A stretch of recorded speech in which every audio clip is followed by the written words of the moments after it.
is partly in Excel, which is sa akin sana. Dahil masama po ang pakiramdam niya ako naman. So, modern leadership views. Similar views on leadership evolve over time. Among the modern views on and approaches to leadership are the following. So, first is transactional leadership model. Mrs. Areno? Transactional leadership model. A theoretical model which states that leaders guide their subordinates toward the achievement of their organization goals by using social exchange or transaction and by offering rewards in exchange for their productivity. Ginagaya daw ng leader yung mga kanyang mga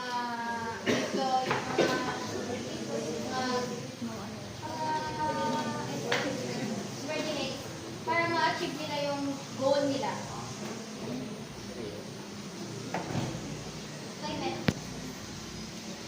So, transactional leadership model. Ito po yung may nagaganap na transaction sa leader at sa subordinate. Kumbaga, ang subordinate ay may nagawa ng isang gawain. Kumbaga, maganda ang kanyang performance. So, may magaganap na transaction which is magbibigay ng reward yung leader. Yun po ang transactional leadership model. Kahit daw ulit ako po. Para na kayo matulog na naman. Gusto niyo na ba sumayaw ng karabsang-sang? Next is participative leader.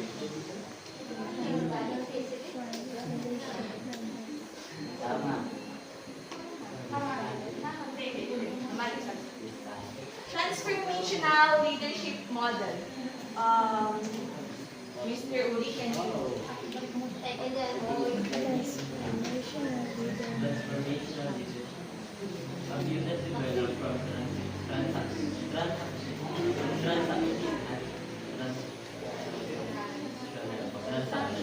leadership.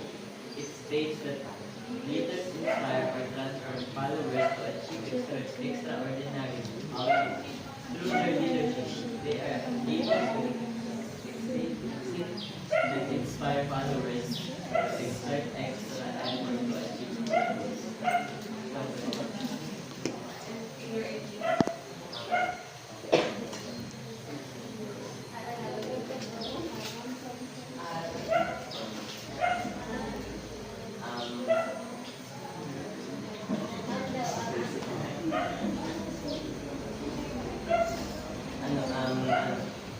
Parang yung leaders na encourage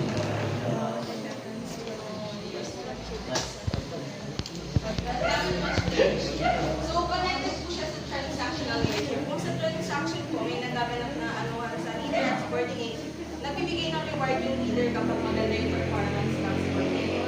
So, dito naman po sa transformational, kung maganda po ang pag-lead ng isang leader, mas namomotivate silang gawin yung gawain at mas nagkakaroon sila ng extraordinary outcomes, which is yun nga, mas nagkakaroon pa sila ng rewards. Doon na po pumapasok yan sa transformational leadership. Charismatic leadership theory. Miss Bandipenya? Charismatic leadership. Another modern theory of leadership, which states that leaders who have charismatic personality are able to influence their subordinates and followers. Charismatic leaders will be leaders who are self-confident, enthusiastic, and sensitive to both environmental concerns and subordinate needs. Charismatic leaders take risks to achieve their vision and have ability to communicate well, verbally or non-verbally in their daily life. Among others, researchers have shown evidences that broadly charismatic leadership with high levels of performance and satisfaction among followers.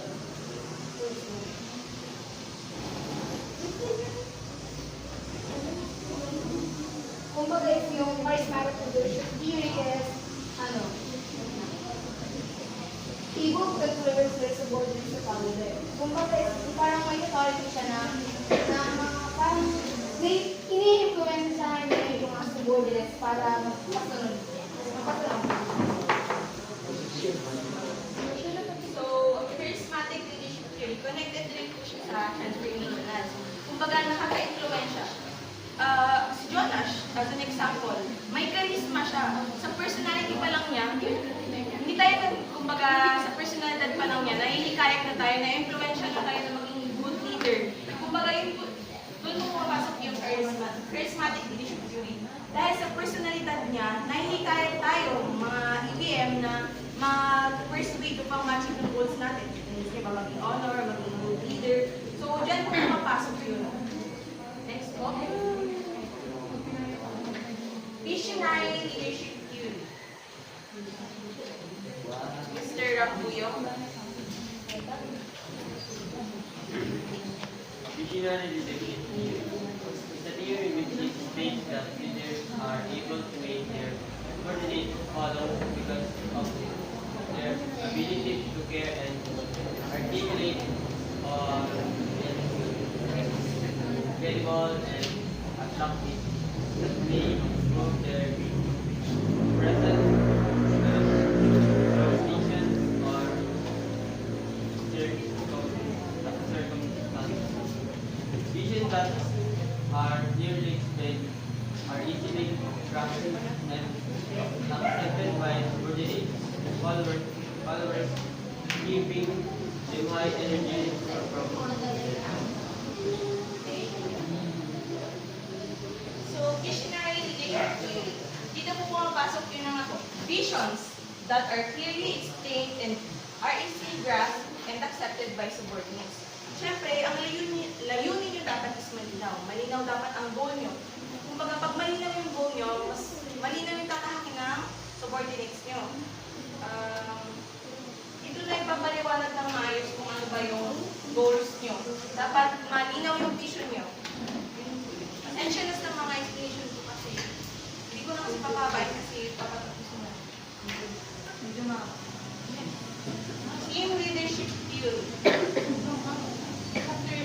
Miss Fernandez. Team leadership theory is a theory that emerged because of the fact that leadership is increasing leading ways within a team context, and that more companies are now utilizing where teams lead or guided by leaders. Many managers are now trying to learn how to become effective team leaders. Among the skills that they master are information sharing, trusting others, listening their authority by empowering subordinates, and proper timing for mediation, among others. So, coming from the word team leadership, kumbaga isang grupo kayo doon, walang maiiwan. Sa isang grupo dapat magtutulungan kayo. May isang leader, pero lahat kayo is parang hindi nyo na mas na-encourage na mabuo kayo as team para mas ma-reach yung goal nyo. Basta yun yung team. Isang grupo kayong magiging para maabot nyo yung goal nyo. Next po. Servant leadership theory, Mr. Mercado. Servant leadership theory. A theory proposed by Robert Greenleaf in 1970, stating that servant leaders must focus on increased service to others rather than oneself. Servant leaders, Servant. servant leaders focus on commitment to the growth of people, building community, stewardship of the material resources and the people they lead, their ability to empathize with others' feelings and emotions, and their ability to foresee future circumstances associated with the present courses of action and conditions. Researchers have gathered proofs that this leadership model is positively associated with workers' job satisfaction, organizational commitment, and citizenship, creativity, and perception of fairness among others. Servant leadership theory is a type of leadership that is meant to serve. They focus on increased service to others rather than to oneself. Meaning, yung pagiging leader nila talagang inilala nila para sa mga employees rather than oneself. And that they are committed to what their vision is, as well as to the growth of people, building community, stewardship of the material resources or the ones that cater the resources available in the management, and the people they lead, their ability to emphasize the feelings and emotions. Like me, I'm a leader. Yung mga galawan yan, basang-basa ko yan. Yung mga natatahimik, alam ko yan. Mga bigla natahimik, pansin ko yan. Tahimik lang ako kasi minsan yun ang nangingialam. And the researchers have gathered proof that his leadership model is positively associated with workers' job satisfaction. Siyempre naman, pag ikaw yung pinag-focus ng mga leaders, magkakaroon ka ng job satisfaction. Magkakaroon din ng organizational commitment, as well as citizenship, creativity, kasi mas bibigyan kayong halaga or nabibigyan kayong focus ng isang leader. And the perception of fairness, dahil nakikita niya yung tao or na-emphasize niya yung mga feelings and emotions, as well as among others.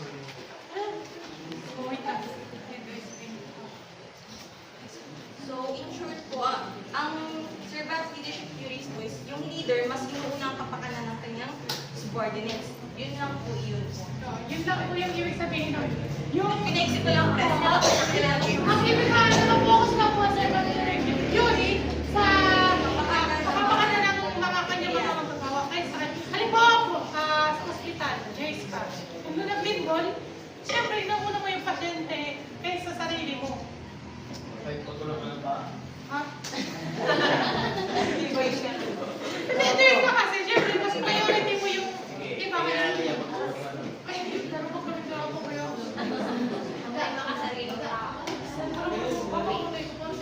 So, effective leadership is not about speeches or being liked. Leadership is defined by results, not attributes. Ito po ay kasabihan ni Teacher Drucker. So, gets niyo po ba yung kasabihan eh? Gets ba?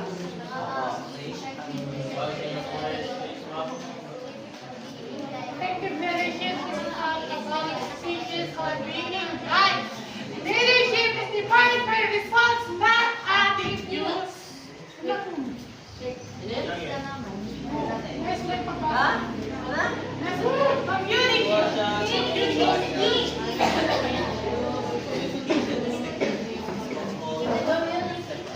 So, makikibasa po.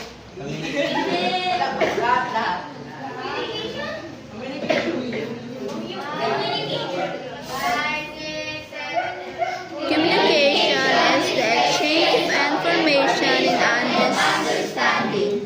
Communication applies to all management functions. Communication is the exchange of information and understanding. So, ibig sabihin, ang komunikasyon daw po ay pagpapalitan ng informasyon at pagpunawa sa iyong kausap. Siyempre, ang komunikasyon, kung sinabi natin komunikasyon, ikaw ay may kausap dito. Yun ang komunikasyon. Pag wala kang kausap, matatawag pa natin komunikasyon? Hindi. Ano ba kinakausap eh? Sarili mo. Oo, pwede yun. Matatawag din natin itong komunikasyon pag tayo nakakaintindihan sa ating pinag-usapan. Ikibasa ko lahat. Communication applies to all management functions and its general purpose for the organization to bring positive changes to influence activities leading to firm welfare.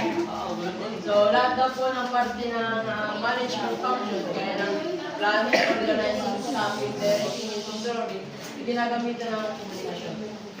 Kumbaga, kung walang maayos na komunikasyon sa isang company, ay walang maayos na pagbabago. Bibasa po. Communication process starts with the sender who has idea or a message, which is then transmitted through selection channel to the receiver, who in turn has to ready for the reception of message.